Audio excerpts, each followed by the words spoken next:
Have you ever wondered what similarities golf has to other sports? Today I'm going to be talking you through how practicing your baseball movement is really going to help your golf swing. Stay tuned to find out more.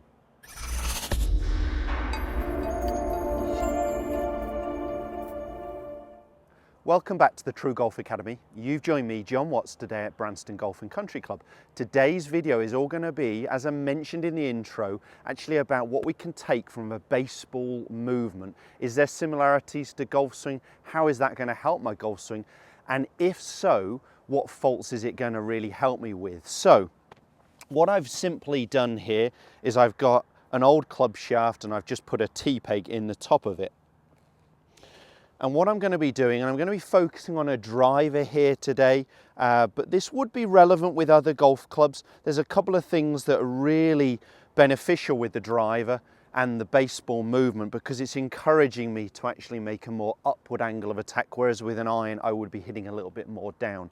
But if you do have some of these faults I'm going to discuss, then this would be relevant with your irons as well.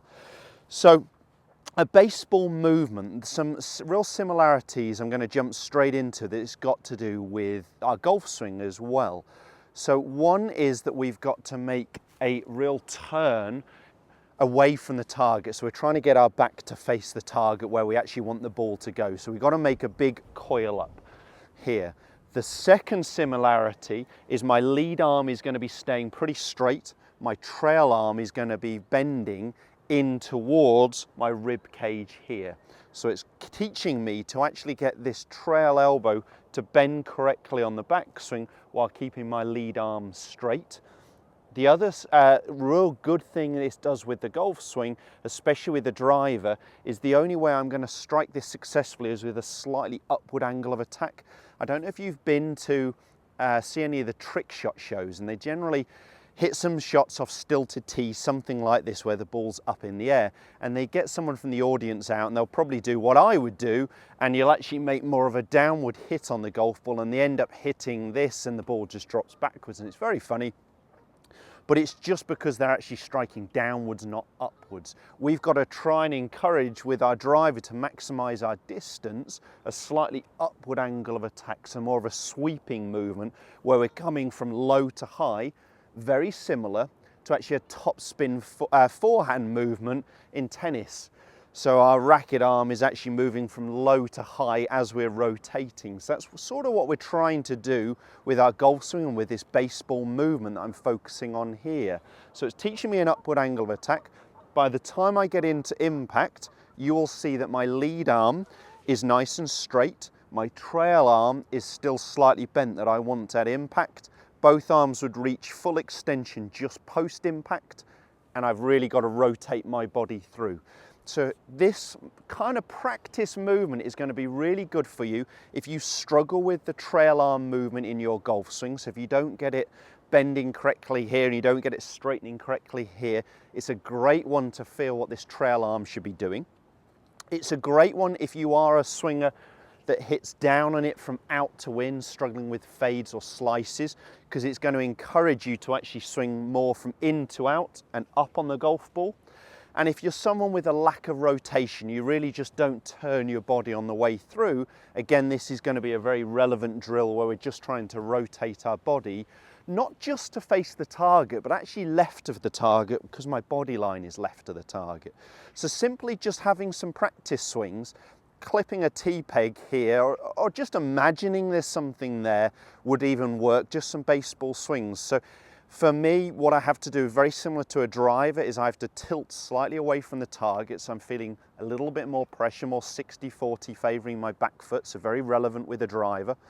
I'm going to encourage myself to turn away from the target, allowing this trail arm to fold. It's going to be reaching full extension just post-impact. I'm going to be striking up on the ball. You can see it takes a bit of practice. That was actually meant to just clip the T-peg. This is a tough exercise. I would, don't laugh at me too much. That was my first time for trying. I'm feeling like I should have probably tested that one out a few times or put in a higher tee at least. But I'm going to flex that trail elbow, strike more upwards on the golf ball, trying to just clip that T-peg as I rotate my body through. It's really encouraging me to strike up on the golf ball. That movement. So even if I just go a little bit above the tee, just so I can start to put in a little bit of motion here, this trail elbow folds correctly. It reaches full extension just post impact, and my body is rotating through towards the finish. It's a great exercise if you struggle with any of those movements. Fold that trail elbow, feel it extend just post impact with that rotation on the way through.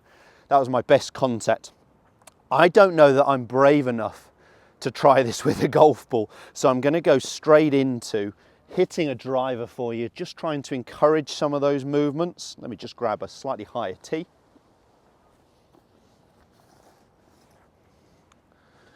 So what I'm going to do is I'm going to set up with a driver here. I'm going to have a couple of practice swings, making my baseball movement as the rain starts. We've forecast some nice weather today.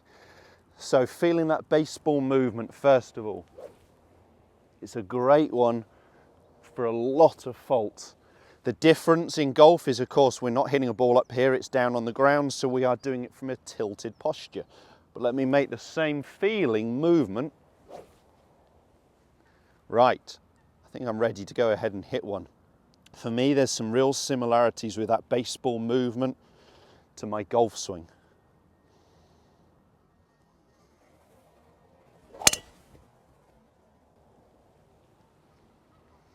So I felt like I got an upward angle of attack. I hit a nice draw ball flight, which would show that path was coming more from in to out.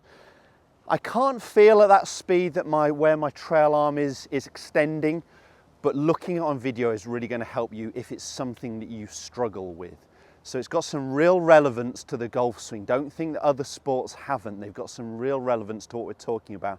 And just making some baseball type of movements with a club shaft up in the edge, clipping a tee peg away, great, or even just an imaginary ball is very relevant for a lot of faults. Give it a go. Let me know how you get on. If you did enjoy the content of the video, make sure you hit the thumbs up and do subscribe to my channel for all the other content every Tuesday and Thursday.